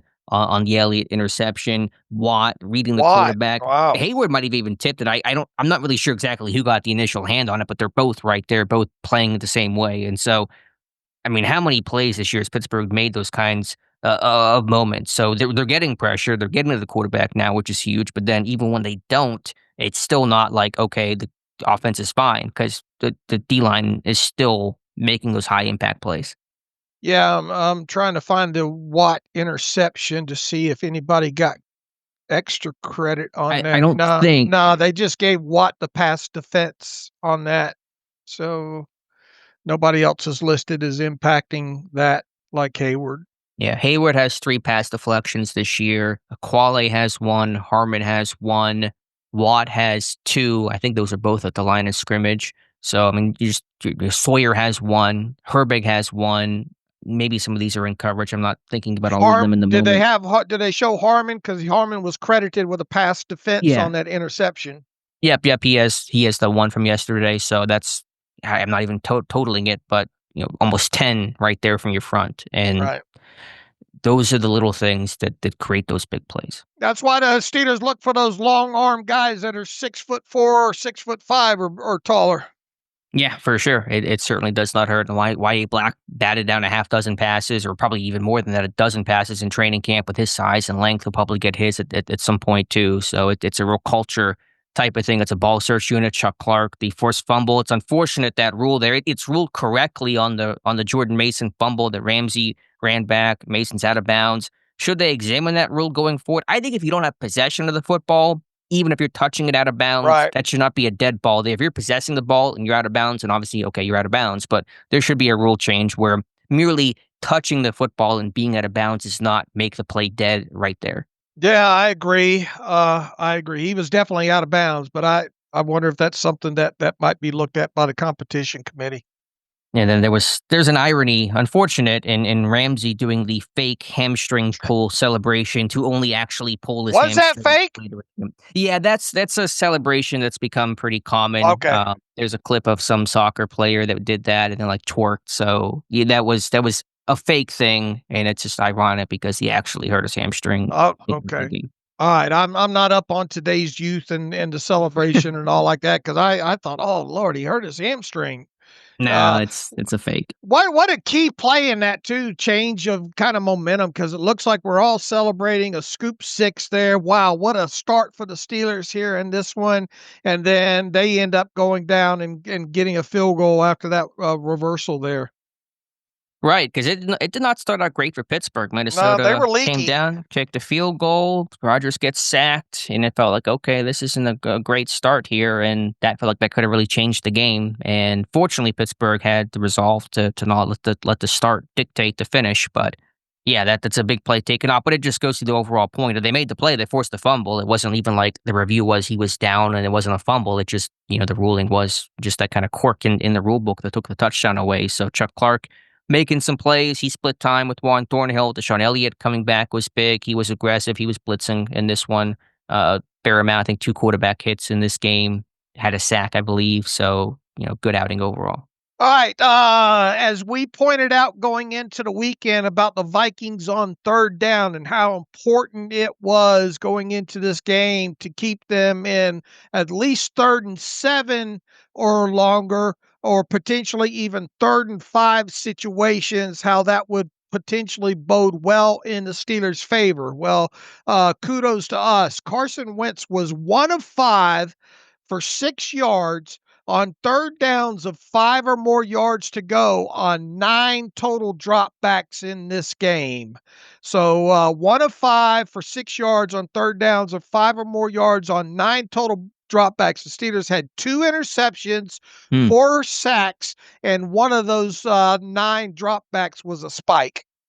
Wow, that is domination. Now, Wentz, I think, had a scramble for a first down in one of those moments too, right? But still, Yes. You're winning overall in big ways, and interception ways, and sack ways, where Pittsburgh had really struggled on 3rd and long. I think they were allowing 30% on 3rd and 7 plus entering this game. So I know you said 3rd and 5, but point taken, 3rd down in obvious pass situations, Pittsburgh winning in a big way. And as I said, if the Vikings were to win this game, I want it to be because of Carson Wentz and throwing the football, and they weren't able to do that. Right. So they were a good little job. less. They were a little less staticky. It feels like. I haven't gone all the way. We'll talk about this a little bit more on the Wednesday show, and with the bye week, we'll have time to watch this thing 13 times here in the next couple of days, probably. Well, I will. You won't. But they felt a little less staticky on the back end as far as some rotations and all goes. I thought they did a good job of mixing up blitzes and pressures and who's coming and whatnot in this game. There, they were leaky, I felt, in the first half. And look, the blown coverage can't happen late in the game, man. If they end up losing that game, we forget about how well. I mean, we're not talking about how well the defense played. I mean, it's a 4-quarter game, right? And they put themselves in a situation that they shouldn't have put themselves in by giving up that blown coverage. And thankfully Payton Wilson, did what he did on that play as well too. So there's obviously some things to clean up overall. I thought the tackling for the most part was strong. I thought they rallied to the ball well. Man, if there's one thing I think Thornhill does pretty well, it's coming downhill against the run. Yeah, he's an aggressive, hair on fire, downhill type of guy. And they were rotating. It looked like, and I still have to sort out some of my charting because it was hard to see the safety sometime in the TV tape, but it was Clark on a lot of rundowns and Thornhill in a lot of pass situations, at least whenever the group was healthy. So that was kind of the way they were dividing it up. Peppers did not play a snap, but not a surprise with Elliott coming back to be your box safety. And again, Elliott, what a game. The sacks, the interception, the breakup of the final play of the game. Big impact game for Deshaun Elliott. But yeah, the safeties are putting their hand in the pile. Pittsburgh's not asking one guy to do too much. They're distributing reps overall, but those guys have stepped up and probably will be needed and called upon, especially if Ramsey misses time, because that's going to really open up the other safety spot next to Elliott. James Pierre, pretty good game and extended action overall. Had to play 23 snaps in this game. It's too bad he bobbled that one over there on the side, because that would have been a game-calling moment for James Pierre. But I thought overall James Pierre in the snaps he was asked to play answered the bell in this one. He did, yeah. He's a guy that can be very hot and cold. He's a talented player, some above the neck type stuff where you haven't always trusted him. Just unfortunate that ball kind of squirmed around in his arms a little bit. Otherwise, that would have been an interception. Pittsburgh blitzed, according to my charting, about 30% of the time in this game, which is roughly matching their seasonal average. But there certainly were times you had 6 and 7 man pressures and add-ons and those hug or green dog blitzes where the back stays in and you send the linebacker to blitz. So good job by the front overall, obviously. On the the 81-yard completion that came the play after Eccles went down with cramps. And Pittsburgh was literally out of cornerbacks at that point. They had two healthy corners, and Slay, who was already battling an injury, got cleated in the game, and James Pierre. And so they had to go with that 3-safety big nickel package. You can't bust the coverage, but Minnesota taking advantage of Pittsburgh really running out of corners. Hopefully all the guys get back healthy, but if you have somebody down, you might need to elevate a corner or something, because they've kind of been playing fast and loose with pretty thin numbers at cornerback, and the guys getting hurt. They've been running out of people. How much dime did they have to play late? Played no dime. They've not played a dime snap all season long. They've had Wilson and Queen out there, and Wilson played a lot in this one. Holcomb was only used in base situations, so Wilson saw the most amount of snaps. And so, with the injuries in the secondary, they really couldn't go dime if they wanted to. But they literally were down to two corners in this game. Eccles came back for that final drive. Thankfully, he was able to return, which helped you out a little bit, because as Tomlin said, when you're down to two corners, you can't play man. It limits you schematically and really stress things. I don't know exactly what went wrong on that Addison catch. It looked like Pittsburgh might be playing inverted cover 2, and Slay should have had the deep half. I can't say for sure right now, but there was an obvious coverage. They had two going down to the flat, right? Yeah, it was. I think Elliott and Slay are getting bunched up. So they're playing cover 2. I'm pretty sure of that. So somebody has to take deep half. Either that's Chuck Clark or Elliott or Slay. My initial thought is Slay, but I got to watch all 22. All right. And even then, I may not be able to know for sure, because sometimes it's hard to know what was supposed to go right on a play that went very wrong. Yep. Any other thoughts here for the defense, Dave? Let's see what the missed tackles are from this game. Looks like hopefully not 2. many. Great outing. Yeah, great out. They seem to rally to the ball a lot better in this one. So good on them there. Justin Jefferson, a nice day for fantasy owners. 10 receptions, 126 yards, but no touchdowns. Along at 29. Would you sign up for that? Probably not. But overall, he didn't kill you, which was good. You know what probably my forgotten play addition will be? That play, I think, late in the first half where Jefferson was open left side. He slipped. He's one-on-one with Payton Wilson.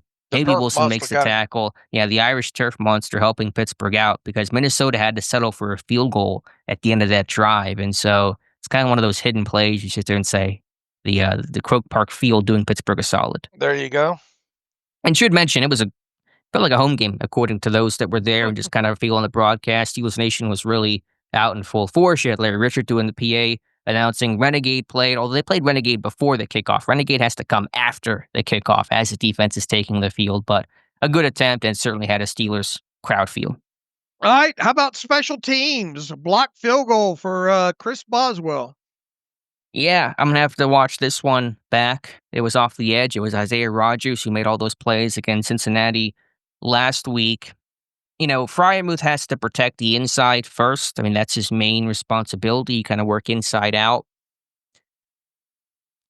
I'm trying to think about exactly. I mean, you give credit to Rodgers for making a great play. There's two thoughts I have. Either Freiermuth has to step out and step a little bit wider, because what you do is when you're on the wing, which is what him and Darnell Washington, where their roles are on that unit, you punch out. So you kind of work inside, protect inside, and with your outside hand, you punch. And Danny Smith has made this point. You don't stick your arm out, because it's easier if it's just held out for the defender to knock it down. So you go out there and punch. And so Freiermuth did that. I wonder if he has to kind of step and get a little bit wider and a little bit bigger. If you watch Darnell Washington on the other side, he's able to kind of step and widen his base. I don't know if I see that with Freiermuth. The other thing to consider is, does Pittsburgh have to mix up the snap count? Because maybe Rodgers had a good beat on when that ball is going to be snapped, which helps him get the jump, which is how you block those kicks off the edge. We know that Minnesota fooled Ramsey into jumping off sides on a field goal. Greg Olsen did a great job, showing Minnesota kind of mixing up the open hand by the holder. So does Pittsburgh have to examine that? I haven't examined it myself. There may be a tell there. So it may be a combination of factors that may not be all on Freiermuth, but obviously he's going to absorb some of that. All right, we'll talk about that more on the Wednesday show. Kick coverage, I thought, was really good overall, Dave. These last two games, Pittsburgh's allowing about 24.5 yards per kick return after being around 28 yards the first two games. And so I think kick coverage has been excellent overall. Skoranek doing his thing. Any other special teams thoughts beyond that? Let's see here. You had Skoranek, 2 special teams tackles. Bruner continues to show up, had 1. Holcomb had 1, and Chris Boswell was credited with a special teams tackle. Oh yeah, I guess on one of those run backs. Was there a penalty on that though? Was that another moment in time? Because the Vikings ran one back, but it was called back. Bruner was held. Was that Let the me play of see if Boswell, I or was there can another find instance? that here real quick. Not that it means a whole lot, but It's got me curious seeing it in the stats that I mean, it had to have been a different play, because if that was the play where on the hold, it would have been. Well, I don't know how they count that on the holding calls on kick returns, because it's not no play. They don't redo the kick. The kick still stands. I don't know how they divvy up the credit on those moments. was he the closest defender on Price running out of bounds on the offensive holding play? Solo tackle. Yeah, he was credited. Boswell was credited with a solo tackle on that one. Okay, I don't think he actually tackled him though. No. Just kind of pushed him, kind of ushered him. Price ran out of bounds on Yeah. that one, so he probably All right. ushered him out of bounds there. We'll take the tackle, though. We won't remember that Yeah. 5 years from now. It'll just show us a tackle. Pittsburgh had punt returns for the first time this year. Calvin Austin, the first one, lost yardage. Wasn't a great way. Pittsburgh was sitting in the red for time there, but then he had a 12-yard return, which was a nice return. Some good team blocking by Payton Wilson, James Pierre, and others. So that was good to get first punt returns of the year. All right. And Corliss Waitman, 3 punts, 48.7 gross yards. So he's still, if this season ended today, he would have the all-time gross average single-season record, a record that stood since 1960. I know that the weather will get bad in time, and you won't kick as far in December, but we're on record watch for Corliss Waitman. All right. How about give us some key stats of the weird here? Oh my, let me pull it up here and try to find where I have it at in my post. But yeah, there's definitely some good weird in this game. Let's see. Kenneth Gainwell, NFL single game best, 99 yards rushing, 2 touchdowns. Last time he did that in a game or better was 2019, his final year at Memphis, 128 yards against South Florida in November of 2019. His last multi-rushing touchdown game was October 26th of 2019 against Tulsa. Gainwell is the first Steelers player with 99 yards rushing, 2 rushing touchdowns, and 6 receptions in a game since D'Angelo Williams in 2016. Only Steelers to ever do that is Gainwell, Williams, Le'Veon Bell, and Franco Harris. Payton Wilson, Patrick Queen had double-digit tackles in this game. Wilson 13, Queen 11. Last time Pittsburgh's linebackers had double-digit tackles in the same game. 2 of them, Miles Jack and Devin Bush in 2022. What else do we have here? Pittsburgh has recorded 5+ sacks and 2+ takeaways in back-to-back games. That has not happened since weeks 13 and 14 of the 2019 season, only the 4th time under Mike Tomlin. Pittsburgh had 11 rushing first downs in this game against Minnesota. They had 15 in the first 3 games combined. Had Pittsburgh blown this lead, that were up 24-6, this would have been tied for the biggest blown lead in Steelers history. That's shared by blowing 18-point leads in 1971 to Miami and 1981 to Seattle. This was the longest catch Pittsburgh allowed. The Addison 81-yard reception, the longest catch Pittsburgh's allowed since Gabe Davis had that 98-yard touchdown in that blowout win in 2022.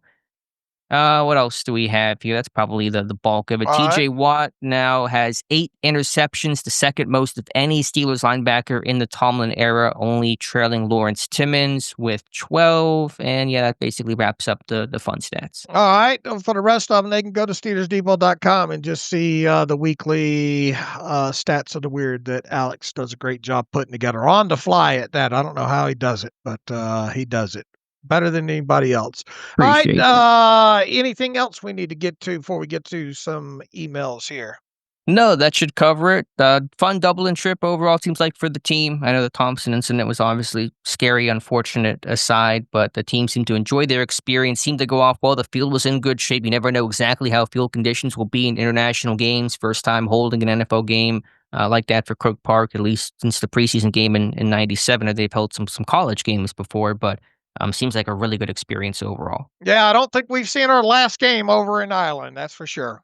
Absolutely. All right, Dave. We have a live stream tonight, 7 to 8 p.m. Eastern time. So we'll get on there and answer some questions. But for now, let's get to some emails and close out today's show. All right, let's start with Bill Ewan. You guys are the best in the biz. I hope you lead the apology tour for Tomlin, Smith, and Austin. Hearing everyone all week of how O'Connell and Flores are Hall of Famers and have the obvious coaching advantage was driving me crazy. The Steelers thoroughly outcoached and outplayed the Vikings, the fan bases. Tomlin hate drives me crazy, so hopefully when the coaching staff deserves their flowers, they get it. I fear the decision to punt will be all anyone talks about since it is living in his fears. Proof is in the pudding, and they had longer to go, and the D shut them down. Maybe, just maybe, Tomlin knows his team better than we do and is a better coach than we are. So Bill wants an apology tour for Tomlin, Smith, and Austin after this one. Yeah, I mean, I think Austin has taken a little too much hate over time. I think Pittsburgh's ability to win those tight games has always been kind of Tomlin's superpower. Now, this game shouldn't have been as tight as it was. And like I said, Tomlin even said as much after the game. I think Tomlin, some of the late game decision making was pretty poor, I thought, by him. And had they lost this game or even gone into overtime, then that would have been magnified all the more. But yeah, I mean, I get the overall sentiment. It's not. Those who put Tomlin on a pedestal are probably wrong. Those who hate Tomlin to no end are probably wrong. There's always a middle ground, a nuanced take overall. And I think it's fair to talk about both.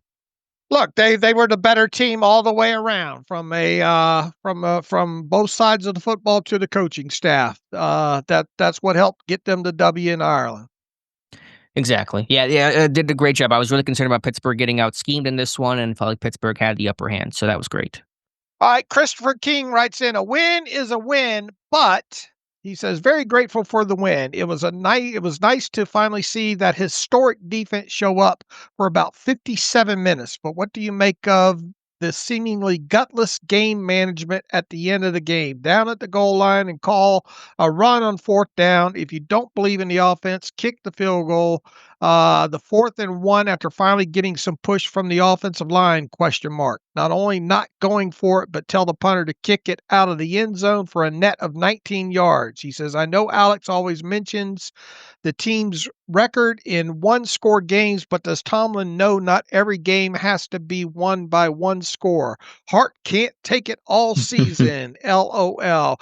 Look, I mean, we addressed a little bit of a portion of the show to the fourth down situations, the punt and all like that. I don't know what more to add there. I do think that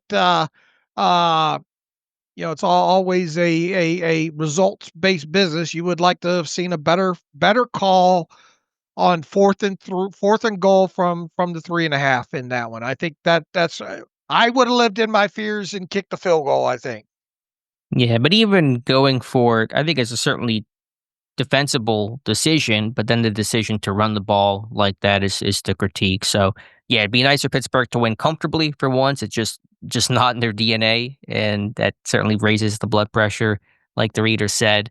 But yeah, I think there are certainly critiques for the decisions, not in themselves to go forward or to punt or to kick a field goal, but the actual play calls that ensued. That's where I really have my critiques for Tomlin and the decision making. All right, Jason Chadwell writes in, Dub in Dublin. When did you guys know it would be a nail biter? He says, I did as soon as they decided to run on 4th and goal from the 4-yard line. Next, was it less outside zone and more gap in the running game? Lastly, Alex, I know you caught this on Austin's punt return close to the end of the third. Austin turned the corner and the blockers were just shielding tacklers with the open wingspans, the airplane blocks. Textbook, he says. So when did you guys know it would be a nail biter?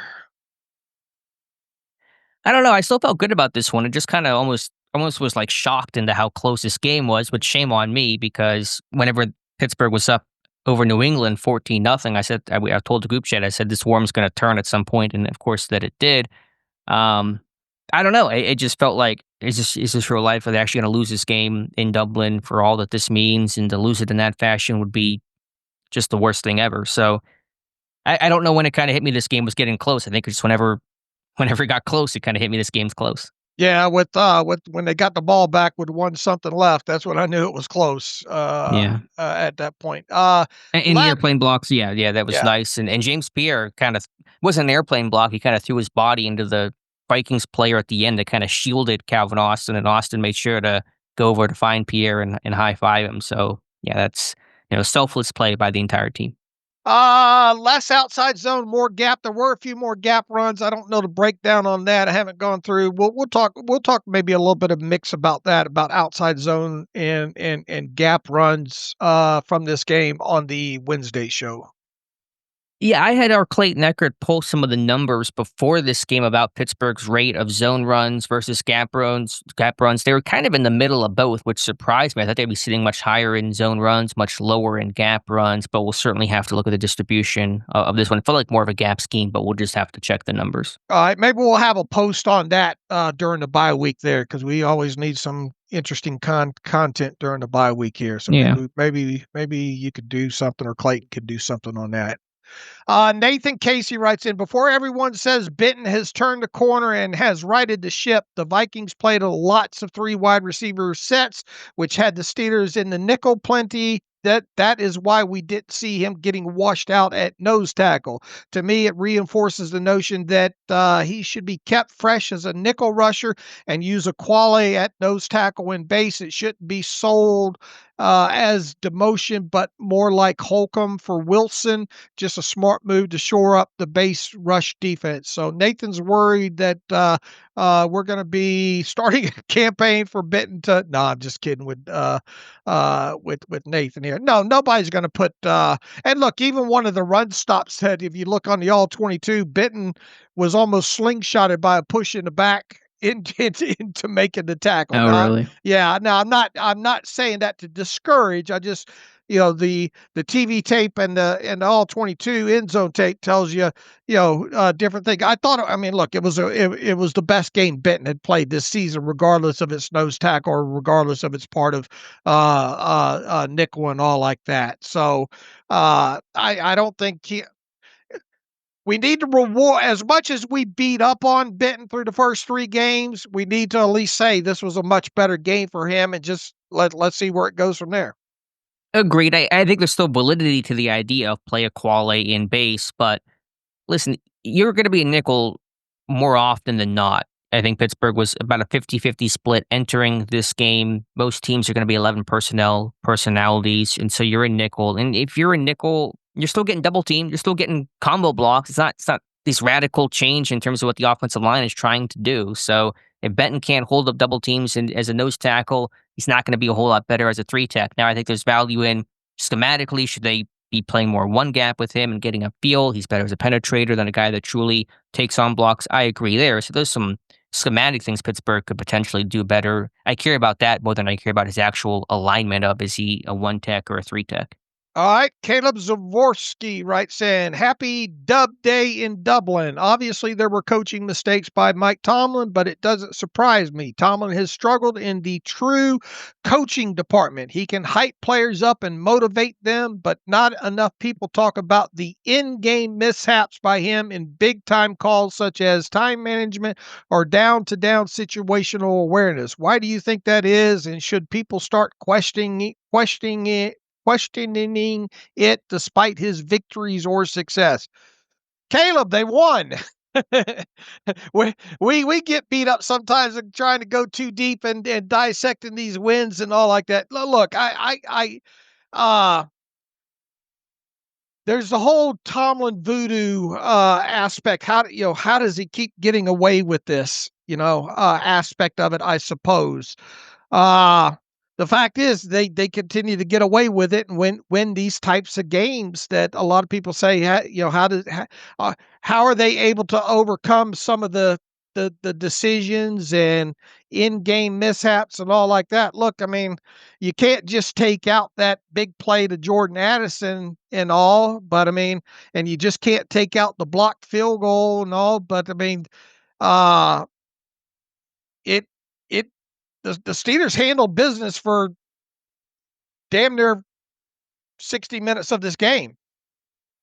Yeah, and you still made the final place late, and Pittsburgh's calling card is doing that. You got the Herbig pressure that forced the intentional grounding, the Elliott breakup, the Pierre near interception. So it has been a superpower of Tomlin, and the Vikings said as much. If this game's close, the Steelers win these close games, and they do at a higher rate than anybody else, about 62% of the Tomlin era, and even post Ben, because obviously some will say, well, Ben, was his captain clutch gene. He was responsible for that. Even post Ben, Pittsburgh's I think fourth in the NFL in one possession wins at about, I think it's even a higher rate, about 68%.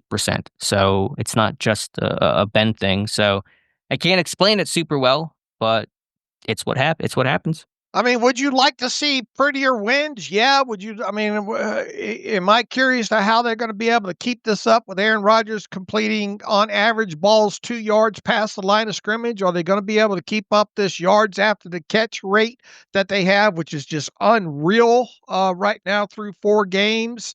I mean, we'll see, but at least they got the running game going in a better direction in this game.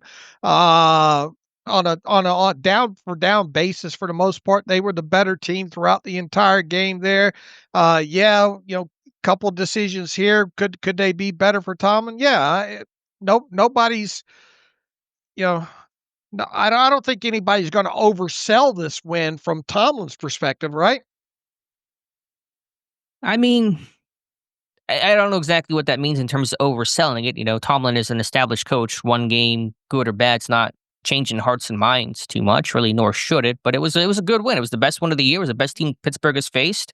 I was, again, not confident at all going into this game, and I was certainly proven wrong about that. So I think there's a lot of positive to be taken from this game, maybe not for Tomlin himself, but just for the team as a whole of, okay, this is what it can look like. This is what the team is supposed to do. This is what the roster was built to show and display, and you saw that for the first time. Hey, Dave, Rodgers' adjusted net yards per passing attempt is at 6.38, so it is climbing. All right. Well, if you don't get sacked and you don't throw interceptions and you throw 80-yard touchdown, that will definitely help that. Yeah, and what's the stat from the team? This is the highest completion rate in a game in international history. Rodgers 18 of 22 yesterday. Look, I mean, you hope that it can continue to climb, right? Well, but even if it sat there at 6.4, they can that's win. Better than what Pittsburgh's been, because your bar was 6.2. So, I mean, yeah, obviously if you can get it to 6.5 or above would be fantastic, but 6.4 is kind of a good place to be. What is there on a defensive? What is there NEA on a defensive side of football right now? Let me Good see question. what PFR has real quick. By the way, quick shout out. PFR is a fantastic site / StatHead. We all have memberships to them, and they're not a sponsor of the show. They need no introduction from us, but they are a fine site. 6.3. Okay, and offensively, what are they as a unit offensively? Offensively, probably similar. Yeah, it's maybe probably 6.2. real close to that. They are 6.4. So, okay. 6.4, 6.3. One difference there, and it's only here's the thing about adjusted net yards per passing attempt stat, and I love it. I think pound for pound as the season goes on, it's the best way to maybe analyze quote unquote power rankings, if you will. You obviously want your offensive number to be higher than your defensive number, and anytime you can be in the plus category, especially once you get 6 to 7 games. I think that's the real, because of sample sizes and all like that. I really start looking at that stat from like week 7 on is a real good historical basis. So the fact that this team right now, with some of the bad performances defensively when it comes to that stat and some of the low numbers offensively so far, the fact that this team is 0.1 to the positive right now, and they're 3-1, you take it. And you just hope that you can, because you've got to get that number if you're going to be a team that expects to get in the playoffs and make some hay, you probably want to be a plus 1.5 or better. Plus 1.5 or better? Right, in the Okay, differential. so work to do there, but they're in the black right now, which is good. By the way, they're tied for the NFL lead in sacks with 14, which I did not realize. Now the Broncos play tonight and they got 12, so we'll see if that holds. But Pittsburgh climbing the charts. You know what? One other just thought I had. This was such a mirror reverse image of the last international game Pittsburgh played in London in 2013, where they got down early. They looked terrible to start. They tried to complete the comeback. They were down 34-17 in the second half, and they got to the Vikings 6-yard line and couldn't put the ball in the end zone. And this time, got off to a good start, had a big lead up 24-6, almost gave it away and closed things out late. So it's interesting to kind of see the symmetry of push play Minnesota in both those games, one in a failed comeback loss and one where you hold off the comeback and win. All right, how about one from Dan from Chicago? Hey, guys, thanks as always for what you do. The depth of your analysis is unmatched. Thanks for that, Dan. It means a lot. Just wanted to share a quick observation from yesterday's game. On kickoffs, Boswell seemed to consistently land the ball between the 5-yard line and the goal line. To me, that looks like a tough spot to hit. Is that something most kickers aim for, or is it better to push it a bit shorter, 5 to 10, to land it closer to the coverage team's start point and not give the returner time to build steam? Curious if you track this kind of thing and how Boswell compares with the rest of the league. That's a great question. I have not even looked at the kickoffs from yesterday there, but make no mistake about it. And Alex and I talked about this the other day. The kickoff's back, baby, as far as strategery goes and all like that.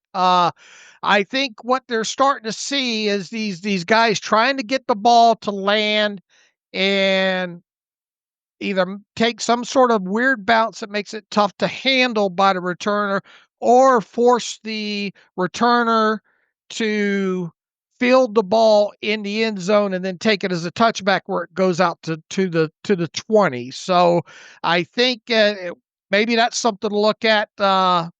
Maybe Clayton can look at that during the bye week, or maybe one of us can as well too, around the league, about what seems to be the overarching strategy, what works best, about where the ball needs to land in the landing zone. But this is only going to grow, I think, as strategy here in this thing of what's the best way. So I don't have the answer to your question, Dan, but it would be something for us to look at here during the bye week, Alex. Yeah, it's something I've been considering writing, because you're right. You're seeing teams knuckle the ball. Carolina, the Rams, Dallas did a nice job of that last night. Seattle did that to Pittsburgh. It's a real weapon. The kickoff can now be a weapon. I forget. Is the rule, can the coverage team go the second the ball hits the landing zone, or must it be fielded before the coverage team can move? I forget what that rule is. I thought it's once the ball hits in the landing zone, isn't it? I thought so too, but I forget exactly on the rule. I'd have to go back and watch it play. But either way, yeah, I don't know exactly what Boswell's intent was. Hang time certainly matters less if the ball's in the air, because you can't move until the ball is caught if you're kicking it more conventionally. But on those knucklers, will Pittsburgh be trying some of that? Now, the risk is if you miss it, the ball comes out to the 40, but in a touchback without the landing zone, kind of, in most instances, the touchback comes out to the 35, and so that's a 5-yard difference there. But teams obviously, you don't want to give the opponent the ball at the 40. So there's just a really good nuanced discussion there. We'll see if Pittsburgh starts maybe toying with some of the knuckleballs that teams are starting to really have success with. The 10 kicking team players cannot move until the ball hits the ground or player in the landing zone or the end zone.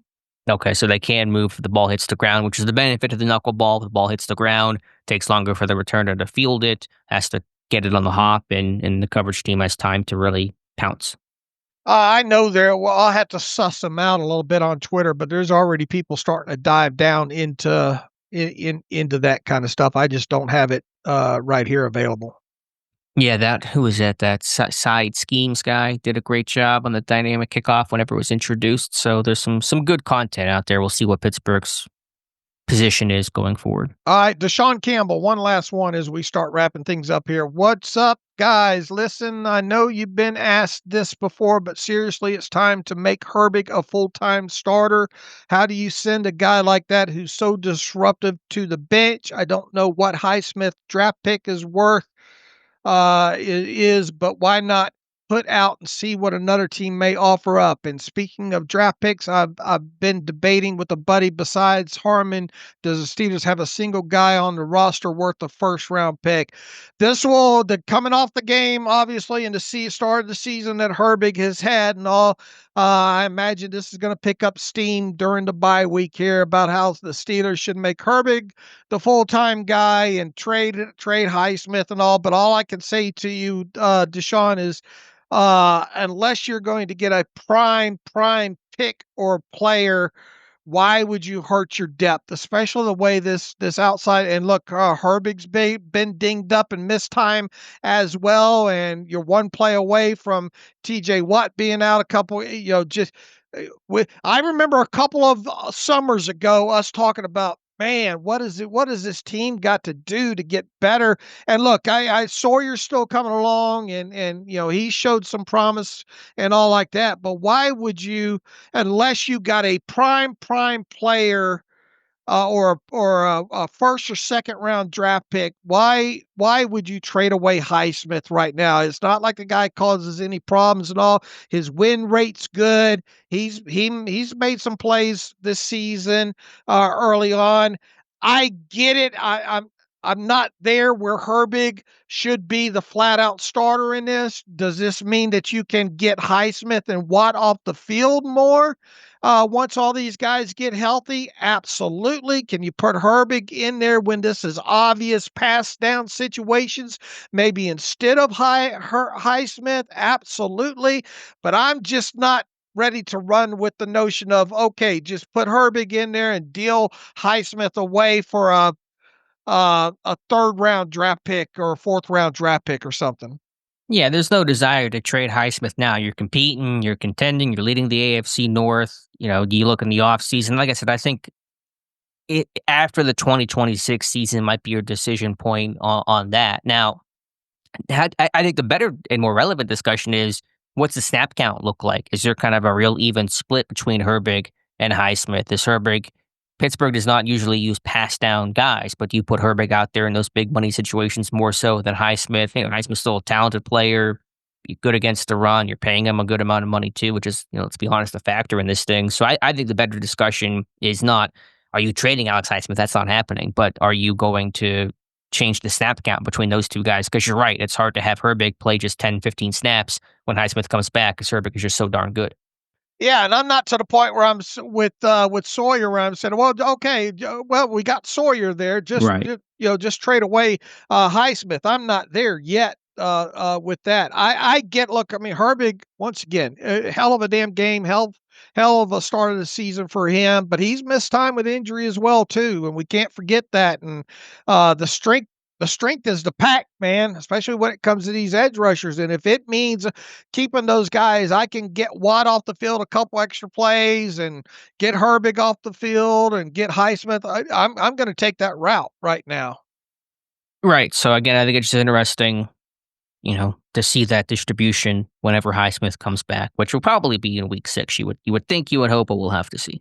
All right, we got through a big selection of the mailbag here, and we're coming up on about an hour and 45 minutes here, and we do have the live stream tonight. So if you didn't have any question answered and you want to do that tonight on the live stream, you can do so on Alex Kozora's YouTube channel at 7:00. We'll get that started. I am kind of want to watch this Bengals Broncos game, so move it along tonight, Alex. All right, I will. There, but no, in all seriousness, we'll as long as it takes, probably an hour, 5 minutes or so tonight, we'll answer your questions, and hopefully it'll have a positive vibe. We've had some great questions, great feedback, or great attendance overall through these things, and with the bye week coming, be a good time to have one of these with this team 3-1 coming back from Ireland. So anything else to add, Alex? 3-1, I'll take it, man.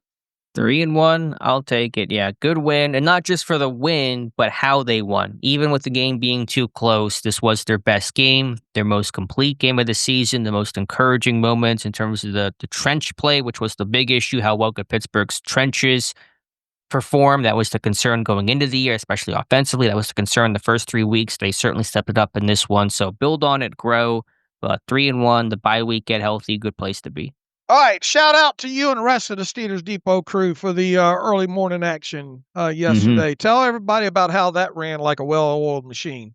Everyone did a great job. It's an early game, obviously. I was up at, I think, 6:30 to start, getting stuff going for the day, but our team did a great job. It's a long day, but we're really proud of the guys. Everything went off without a hitch, and so the whole Depot crew just crushed it as always. Yeah, appreciate those guys for the work that they do. So, all right. In the meantime, you can follow me on Twitter /X at Steelers Depot. Follow Alex at Alex_Kozora. Follow the rest of the Steelers guys on Twitter while you're at it as well too. I'll probably put something up on Fridays. Put all the handles back out there for people to follow. You can donate to the show by going to SteelersDepot.com, hit the donate button. You can also get an ad-free version of the site going to SteelersDepot.com, find the ad-free button, click that, get a username and password. Make sure you use that username and password by hitting the login button to get the ad-free version of the site. So until later on tonight for the live stream and then Wednesday, as always, thanks for listening to the Terrible Podcast with Dave and Alex.